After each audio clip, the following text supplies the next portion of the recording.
الكريم آله وأصحابه كرام الفاتحة. أعوذ بالله من الشيطان الرجيم. بسم الله الرحمن الرحيم. الحمد لله رب العالمين الرحمن الرحيم مالك يوم الدين. إياك نعبد وإياك نستعين. اهدنا الصراط المستقيم صراط الذين أنعمت عليهم غير المغضوب عليهم ولا الضالين. السلام عليكم ورحمة الله وبركاته. الحمد لله والصلاة والسلام على رسول الله سيدنا محمد بن عبد الله وعلى آله وصحبه وبارك وسلم. ثم أقول رب اشرح لي صدري ويسر لي أمري واحلل عقدة من لساني يفقهوا قولي أما بعد. قال الله سبحانه وتعالى في تنزيله: لقد كان لكم في رسول الله أسوة حسنة. صدق الله العظيم. ربي أدخلني مدخل الصدق وأخرجني مخرج الصدق واجعل لي من لدنك سلطانا نصيرا. إلهي أنت منصوري ورضاك مطلوبي، فأعطني محبتك ومغرفتك يا أرحم الراحمين. Alhamdulillah, yang pertama-tamanya kita merafakkan kesyukuran kehadiran Allah Subhanahu wa Ta'ala, yang mana dengan limpah kurnianya, dengan rahmatnya, alhamdulillah kita masih lagi diberikan ruang dan juga peluang oleh Allah Subhanahu wa Ta'ala untuk sekali lagi kita dapat bersama-sama di dalam rumah Allah Ta'ala ini bagi menunaikan salat fardu maghrib, dan insya-Allah selepas itu kita akan salat fardu isya. Mudah-mudahan segala yang kita lakukan ianya akan diterima pada sisi Allah Subhanahu wa Ta'ala. Allahumma amin. Tuan-tuan dan puan dirahmati Allah sekalian, kita sambung lagi pembacaan hadis 40 yang dikarang oleh Al-Imam An-Nawawi rahimahullahu ta'ala pada hadis yang ke-15. Bismillahirrahmanirrahim. Qala muallif rahimahullahu ta'ala wa nafa'ana بعلومه في الدارين آمين. وبالسند المتصل إلى مؤلف رحمه الله تعالى أن قال: dia kata, an Abi Hurairah radhiyallahu anhu anna Rasulullah sallallahu alaihi wasallam qala: man kana yu'minu billahi wal yawmil akhir, siapa-siapa yang beriman kepada Allah dan juga hari akhirat, kata Nabi. Tuan-tuan, poin daripada hadis ni dekat situ, Allah Subhanahu wa Nabi sallallahu alaihi wasallam dia beritahu siapa-siapa dia yang beriman dengan Allah dan juga hari akhirat. Entah dekat situ dia punya poin dia. Kalau kita beriman dengan Allah, kalau kita betul beriman dengan hari akhirat, maka kata Nabi SAW, "Falyaqul khairan." Maka hendaklah dia bercakap daripada benda-benda hak yang baik-baik, kata Nabi SAW. Dan yang ni kita teranglah, cuma sedikit ulangan. Perkataan yang baik bukan hanya sekadar zikrullah, tetapi kata-kata nasihat dan juga kata-kata amar ma'ruf nahyun 'anil munkar. Dan tuan, dia termasuk dalam arti kata menyebut perkara-perkara kebaikan. Dan tuan, perkataan kita kena jaga. Kerana disebut juga oleh Nabi SAW, satu sahaja kalimat yang kita sebut ni adalah benda maksiat kepada Allah, menyebabkan kita akan dihukum ke dalam neraka Allah sekurang-kurangnya selama 70 tahun, kata Nabi SAW. Kerana tu Al-Imam Syafi'i rahimahullah ta'ala menyatakan, kalau kita nak keluarkan perkataan ni, fikir dulu, tuan-tuan. Kadang-kadang ada perkataan kita yang membawa kepada keburukan. Tuan, kalau perkara maksiat, langsung kita tak boleh cakap perkara maksiat ni. Kata Nabi SAW, "Man a'ana ala maksiatin walau bi syatril kalimah." Siapa-siapa yang tolong maksiat walaupun dengan sebahagian kalimat. Dan tuan, maknanya kalimat tu tak habis lagi.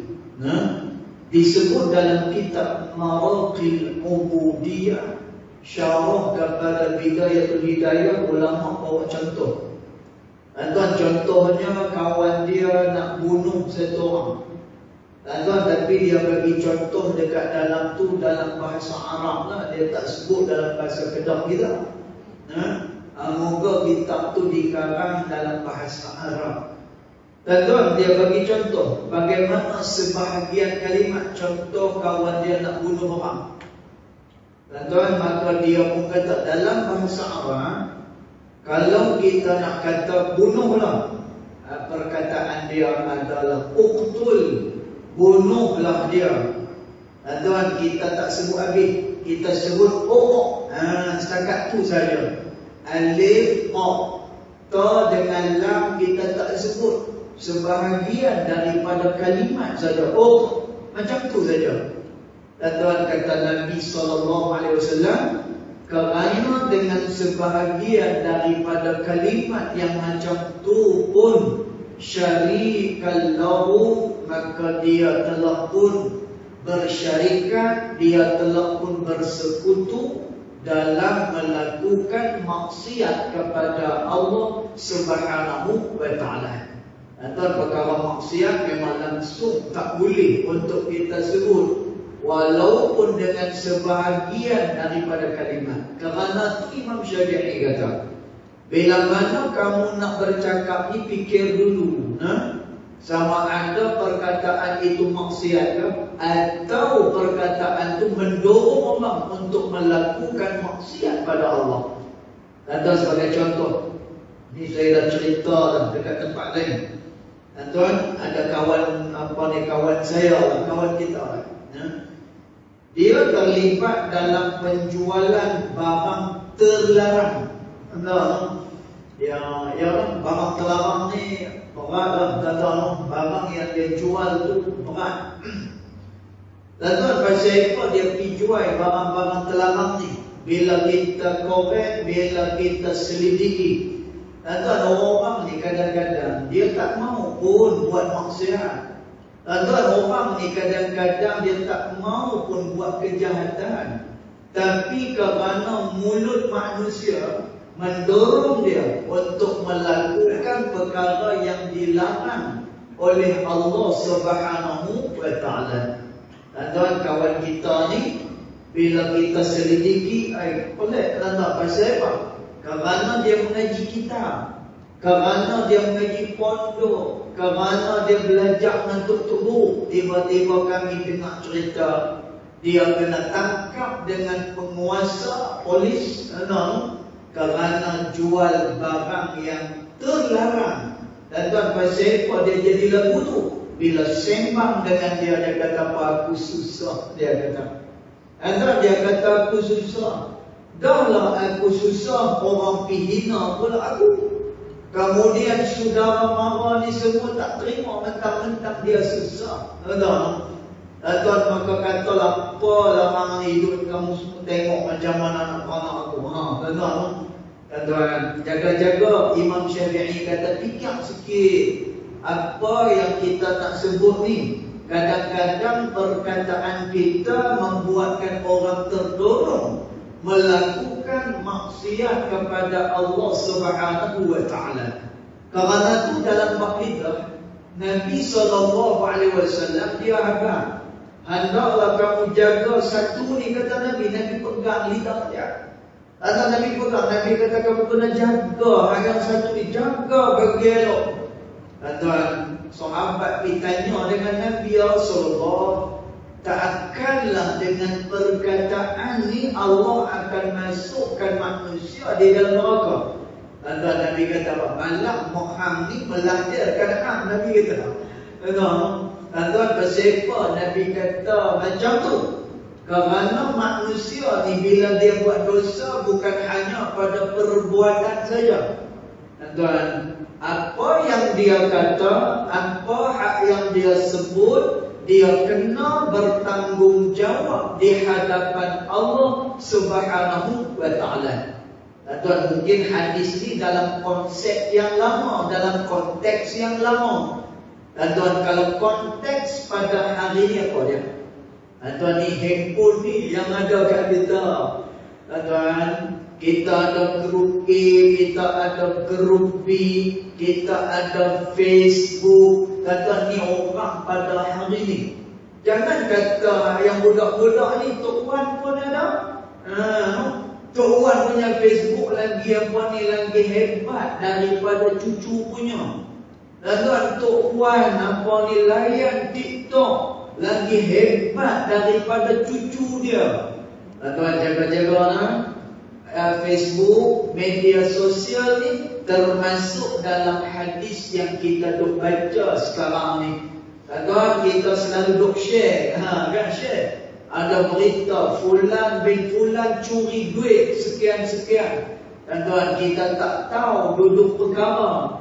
Dan tuan, kita tak tahu perkara sebenar. Dan tuan, kita pun share. Share ni bukannya gaduh nak pakai tenaga, tak ada, tuan.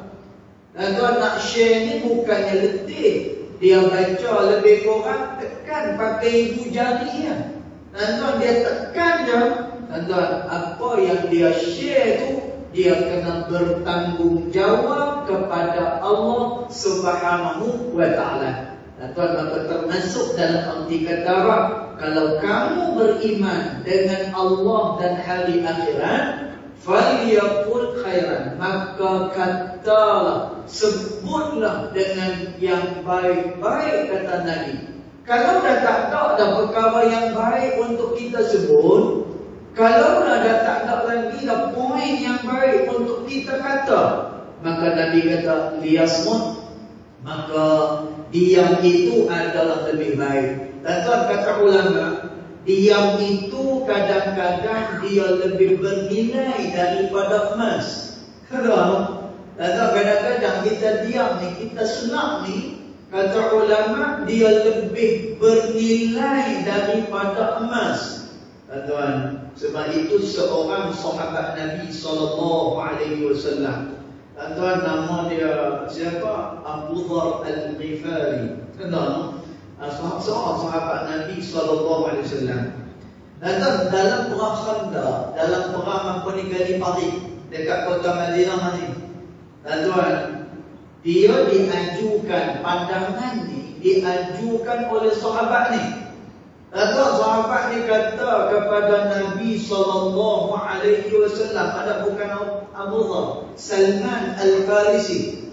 Dan tuan, kata Salman kepada Nabi SAW, "Ya Rasulullah, kalau di tempat kami nak menghadapi musuh-musuh yang ramai macam ni, kami akan gali parit."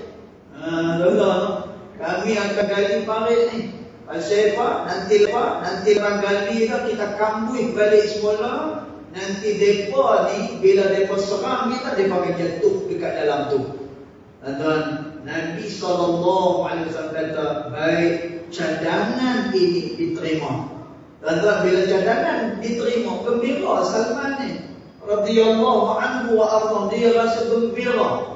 Tuan, tapi ada beberapa orang sahabat pergi jumpa kepada Salman, "Wahai Salman, apa-apa yang berlaku daripada cadangan kamu ni, kamulah yang bertanggungjawab, wahai Salman." Tuan, maka Salman pada waktu itu tarik balik pendapat dia kepada Nabi SAW.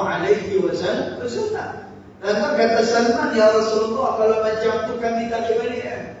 "Ya Rasulullah, kalau macam tu aku tarik balik semula." Nabi tanya balik, "Pasal apa yang kamu nak tarik balik pendapat kamu, wahai Salman?" Tuan, Salman terasa apabila kawan-kawan ni, sahabat-sahabat ni kata, "Wahai Salman, kalau berlaku apa-apa dalam perang ni, maka semuanya kamu kena bertanggungjawab." Tuan, nak ceritanya apa? Sebab itu dalam adab kita bermesyuarat. Tuan, ini termasuk dalam arti kata yang disebut oleh Nabi, "Falyaqul khairan aw liyasmut." Tuan, bila kita bermesyuarat misalnya, kata kita kalau mesyuarat ni lepas-lepas keluar, pakat tak setuju semua. Kata kita kalau mesyuarat, dalam tu ya marhaba, dalam tu ya, dalam tu semua ya belaka. Tuan, tapi bila keluar daripada bilik mesyuarat mula, hak tu tak kena, hak ni tak kena. Tuan, dalam adab kita bermesyuarat, diajak oleh ulama, kalaulah pandangan kita diterima, maka istighfarlah kepada Allah. Dan tak pasal apa, kalau dalam mesyuarat kita punya pandangan kita diterima, lalu kita kena beristighfar kepada Allah, kerana pandangan itu akan dilakukan, pandangan itu akan dilaksanakan. Tuan, kerana kepala kita lah yang mencadangkan perkara tersebut, maka kita kena bertanggungjawab kepada perkara itu. Tuan, kalaulah pandangan kita ditolak di dalam mesyuarat, bersyukur kepada Allah Subhanahu wa taala. Dan apa sebab kita kena bersyukur? Kerana bila pandangan kita tak diguna pakai, sekurang-kurangnya kita tidak bertanggungjawab dengan perkara tersebut. Tuan, maka kerana tu kata Nabi SAW, kalau dah tak ada perkara lain yang baik untuk kamu, kata, liyasmut, adalah lebih baik kamu mendiamkan diri. Kerana tu kata ulama, kadang-kadang mendiamkan diri itu zahab, ianya adalah emas, malah lebih mahal lagi daripada nilai emas, kata ulama. Maka demikian akhlak yang diajak oleh Nabi SAW. Baik, seterusnya, wa man kana yu'minu billahi wal yawmil akhir. Dan Nabi SAW kata sekali lagi, siapa-siapa dia yang beriman kepada Allah dan juga hari akhirat. Anda tengok tadi Nabi SAW kata, siapa dia yang beriman dengan Allah dan juga hari akhirat, cakap benda baik. Kalau tidak ada benda baik, liyasmut, maka hendaklah dia diam, kata Nabi. Maka seterusnya kata Nabi, siapa yang beriman dengan Allah dan juga beriman dengan hari akhirat, fal yukrim jarahu, maka hendaklah dia memuliakan jiran dia, kata Nabi SAW. Tuan, dekat sini Nabi SAW nak beritahu kepada kita, Tuan, kehidupan kita ni dalam nak mendekatkan diri kepada Allah. Kadang-kadang kita nak dekatkan diri pada Allah, kita hanya beradab dengan Allah Subhanahu wa taala sahaja. Tuan, disebutkan oleh ulama, adab itu ada beberapa bahagian. Kita yang pertama sekali kena beradab dengan Allah Subhanahu wa taala, itu yang pertama sekali. Nanti kita kena jaga adab kita dengan Allah Subhanahu wa taala. Kita kena senantiasa bersangka baik dengan Allah Subhanahu wa taala. Ini semua adab-adab dengan Allah Subhanahu wa taala. Tuan, jangan lupa kita ada adab yang kedua yang perlu kita penuhi. Apa dia?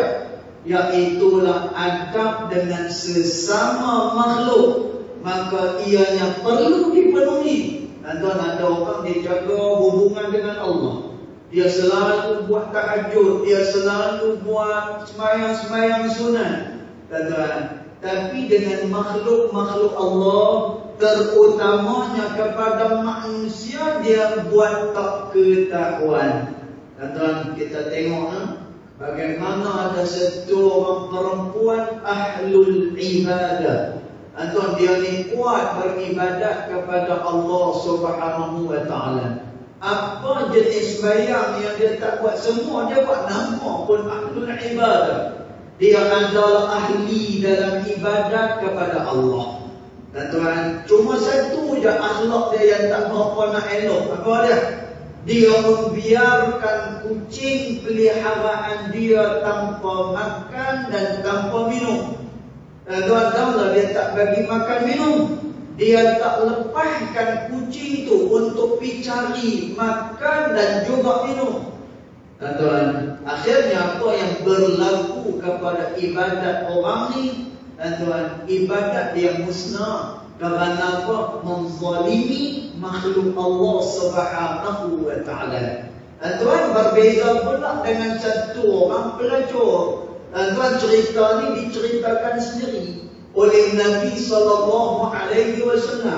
Tuan, kata Nabi SAW, kamu tengok, kata Nabi, macam mana satu orang pelacur. Tuan, Masya Allah, jadi orang yang jual ni, orang yang jual body ni, jual tubuh badan. Tuan, dahlah pendapatan tu haram. Kemudian yang dia buat tu salah pada sisi agama. Tuan, tiap-tiap hari dia pergi berzina dengan orang.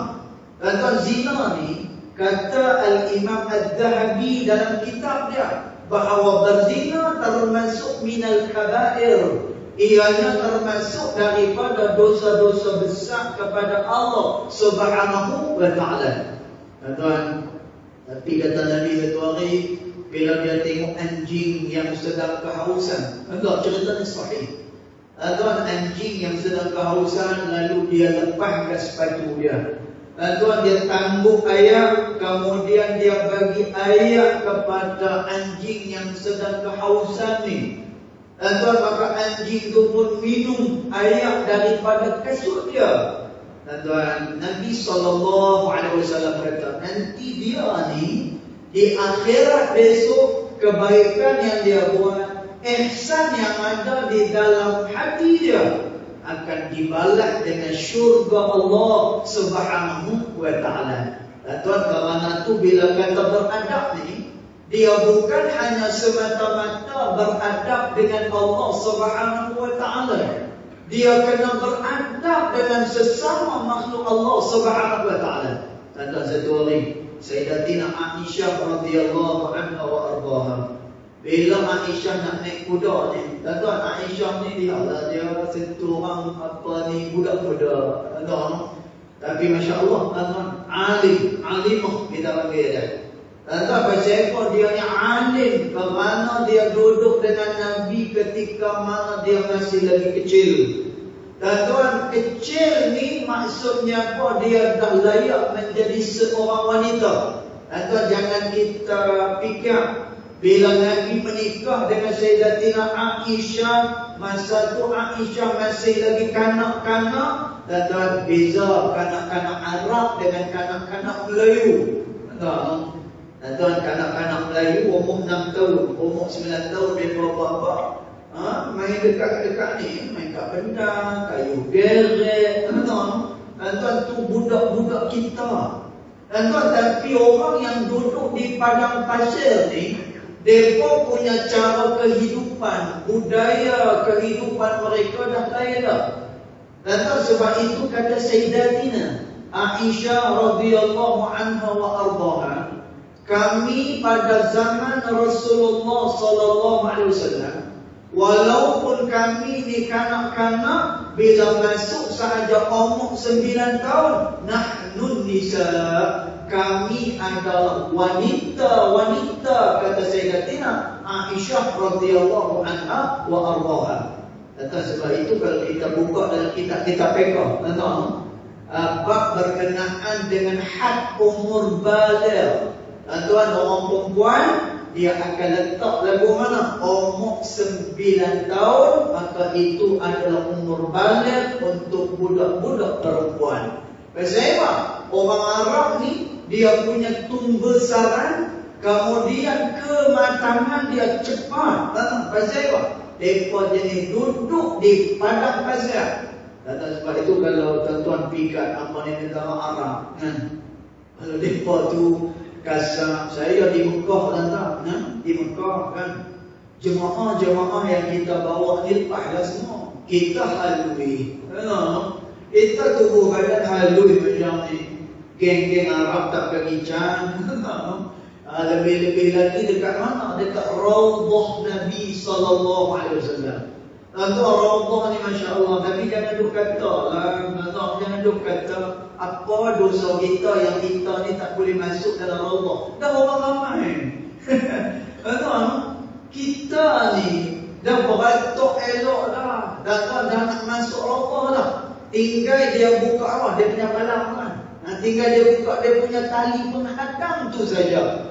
Tuan, tapi jadi geng-geng Arab, geng-geng Turki, geng-geng Pakistan, India lagi lah. Dan kita nak melangkah masuk Raudhah ni, dia pergi tahan kita macam tu. Ui, kata mentang-mentang aku halui nak buat macam ni.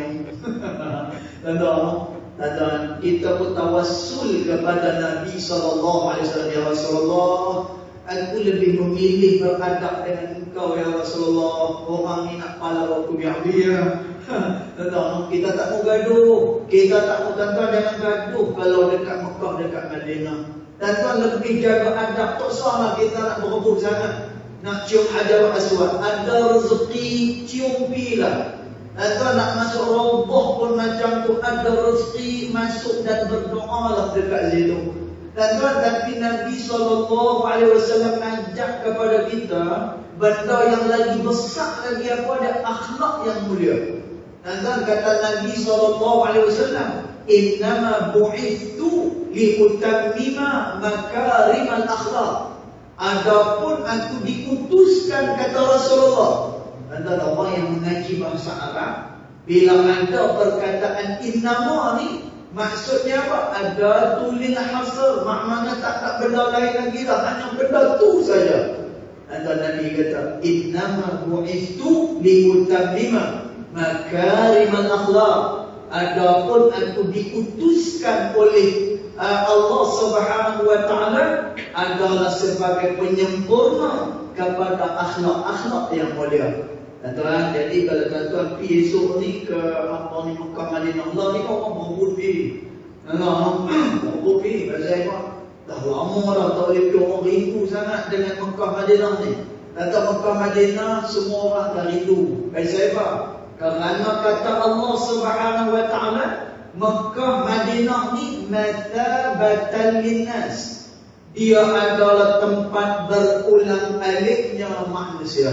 Dan sebab itu orang setiap tahun nak pergi. Dan orang rindu nak sembahyang lagi dekat Mekah dan juga Madinah. Orang nak beramal dekat sana. Dan pasal apa? Allah Ta'ala kata dah, Mekah Madinah ni mathabatan linnas, dia adalah tempat berulang aliknya manusia. Dan sebab itu orang tak sayang dia. Walaupun law ni naik sikit naik. Allah nak pergi tu seorang sampai 8,000, Kalau murah pun 7,000 lebih. Allah Allah.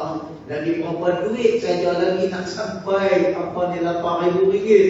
Tuan-tuan, tapi orang nak pergi, masya-Allah. Tuan-tuan baik. Jadi Sayyidatina Aisyah bila dia nak naik dekat atas kuda ni ada sedikit kasar. Tuan Sayyidatina Aisyah ni, atau dia naik tu mungkin ada sedikit kasar. Kemudian Nabi SAW beritahu kepada Aisyah, wahai Aisyah, ultuf bi khalqillah. Wahai Aisyah, ultufi bi khalqillah. Hendaklah kamu berlemah lembut dengan semua makhluk-makhluk Allah Subhanahu wa taala. Tuan, maka dekat sini apa dia? Nabi SAW ajak pada kita. Kita ada dua perhubungan. Tuan-tuan, dia bukan satu hala saja. Ni siapa-siapa yang nak dapat keistimewaan pada sisi Allah, dia kena penuhi dua benda ni. Tuan-tuan, apa dia? Hablum minallah, dia kena jaga hubungan dengan Allah. Wa hablum minan nas, dan juga dia kena jaga hubungan dengan sesama manusia. Kerana itu kata Nabi SAW, kalaulah kamu betul beriman dengan Allah dan hari akhirat, yukrim jarahu, maka hendaklah kamu memuliakan jiran kamu. Tuan-tuan, ulama dia terang siapa dia jiran ni. Tuan-tuan, jiran ni siapa dia? Tuan-tuan, disebutkan oleh ulama, jiran itu adalah siapa-siapa yang berada di sebelah kita, yang berada di hadapan kita, dan yang berada di belakang kita. Disebut juga oleh ulama yang lain bahawasanya jiran ini adalah 40 rumah ke kanan, 40 rumah ke kiri, 40 rumah ke depan, 40 rumah ke belakang. Tuan, ulama juga menyatakan apa? Kalau dia duduk sekampung, semuanya itu adalah jiran-jiran dia belaka. Tuan, bila kata jiran ni, fal yukrim jarahu, maka hendaklah dia memuliakan jiran dia. Tentang jiran ni, Jibril alaihi salam pernah mai kepada Nabi sallallahu alaihi wasallam. Tuan, Jibril beritahu, "Wahai Muhammad, kalaulah kamu ada jiran, kamu kena muliakan dia." Tuan, sehingga kata Nabi sallallahu alaihi wasallam, aku duk ingat, kata Nabi, Jibril mai kepada aku peringat tentang jiran ni, sehingga aku duk ingat jiran ni kalaulah kita ada harta peninggalan, mereka juga berhak untuk mendapatkan harta peninggalan itu. Tuan, maknanya apa? Jibril pesan sungguh-sungguh pada Nabi ni, kalaulah manusia ni beriman dengan Allah dan hari akhirat, muliakan jiran dia. Kata Nabi kata apa? Sampai aku fikir, kalaulah ada harta peninggalan, jiran pun berhak untuk dapat. Tuan, jiran dia tak berhak untuk dapat harta peninggalan. Tapi nak cerita betapa jiran ni kita nak kena muliakan dia, dan ni tanda bahawa dia adalah orang yang beriman kepada Allah Subhanahu wa taala. Dan dalam hadis yang lain kata Nabi sallallahu alaihi wasallam, man salima min yadihi wa lisanihi, kata Rasulullah, siapa-siapa yang selamat daripada tangan dia dan selamat daripada lisan dia. Dan benda ni kita kena perhati tengok. Dan ada tak kita ni, tangan kita ni membuat orang tak selamat dengan kita. Dan ada tak mulut kita ni menyebabkan orang tak senang dengan kita. Kalau ni kita duduk dalam satu taman, ini konteks dalam hadis ni. Kita duduk dalam satu taman, kita duduk dalam satu kampung. Tuan, adakah orang yang rasa aman dengan tangan kita? Pantang, mutu letak kat luar, habis hilang. Tuan, buah nyok letak dekat depan rumah kawan tu nak pergi menega. Tengok esok pagi lah, tak ada dah barang nak menega. Tuan-tuan, maknanya orang ni masih lagi tak selamat daripada tangan orang ni. Dan tuan, dengan mulut kita tengok, tuan-tuan, adakah orang berasa aman dengan mulut kita? Maka kata Nabi SAW, siapa-siapa yang berasa aman daripada tangan dan juga lisan seseorang, maka bersaksilah dia adalah orang yang sebenar-benarnya beriman kepada Allah Subhanahu wa Ta'ala. Tuan, bila Nabi kata macam tu, hadis dia ada mafhum mukhalafah, dia ada makna yang di sebaliknya.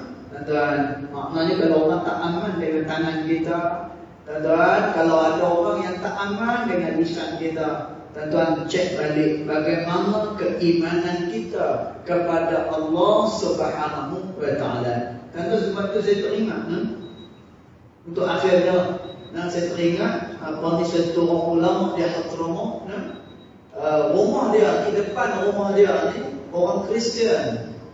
Tuan, dia ulama ni setiap hari dia keluar pergi mengajar. Tuan, dia keluar mengajar balik, keluar mengajar balik. Satu hari, tuan, ulama ini dia telah meninggal dunia dan jiran kat depan ni tak tahu. Jiran kat depan ni tak tahu, orang Kristian. Tuan, maka orang Kristian dia pun tanya dengan orang mana pi apa ni Tok Syekh ni.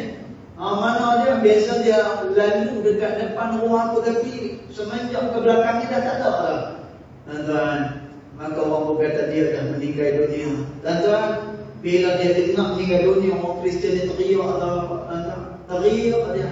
Dan akhirnya dia mengucapkan kalimat syahadah. Sebab kerana kata orang Kristian ni, selama dia berlintas depan rumah aku ni, dia tak pernah pun jumui kepala dekat rumah aku, tak pernah sama sekali. Walaupun pintu rumah aku terbuka luar, dia tak pernah pun tengok apa yang ada di dalam rumah aku ni. Masya Allah, tuan-tuan, dengan akhlak yang macam tu, menarik hidayah pula daripada Allah Subhanahu wa Ta'ala. Baik, kita habiskan tentang malam ni. Wa man kana yu'minu billah wal yawmil akhir falyukrim dhaifahu. Siapa yang beriman dengan Allah dan hari akhirat, maka hendaklah juga dia memuliakan dhaifah, dia memuliakan tetamu dia. Tuan, tetamu ni kita muliakan mereka. Dan tuan, tetamu ni kita khidmat pada mereka. Kenapa? Kerana dia membawa 1001 rahmat daripada Allah Subhanahu wa Ta'ala. Dan Nabi adalah orang yang sangat memuliakan tetamu dia, sehinggalah bila Nabi dah tak ada apa-apa lagi di rumah dia, Nabi akan Nabi akan berikan tetamu ni kepada sahabat-sahabat yang lain. Dan sahabat pula sanggup tak makan demi untuk khidmat kepada tetamu ni. Kenapa, tuan-tuan? Kerana mereka nampak tetamu ni membawa 1001 rahmat daripada Allah Subhanahu wa Ta'ala. Dan ini tanda dia beriman kepada Allah. Cukup setakat tu. InsyaAllah, tuan-tuan, nanti kita akan masuk pula kepada hadis yang berikutnya, pada hadis yang ke-16 insyaAllah, pada pertemuan yang akan datang. Yang baik datang daripada Allah Subhanahu wa Ta'ala, yang tidak baik datang daripada kejahilan diri saya sendiri, walaupun hakikat kedua-duanya datang daripada Allah Subhanahu wa Ta'ala. Bismillahirrahmanirrahim. Alhamdulillah Rabbil Alamin. Wassalatu wassalamu ala ashrafil anbiya wal mursalin wa ala alihi wa sahbihi ajma'in. Allahumma ighfir lana ma akhtana wa ma ta'ammudana wa ma asrarna wa ma a'lana wa ma anta a'lamu bihi minna, anta al-muqaddim wa anta al-mu'akhir. La ilaha illa anta subhanaka inna kunna min adh-dhalimin. وصلى الله على سيدنا محمد وعلى آله وصحبه وبارك وسلم والحمد لله رب العالمين والله أعلم.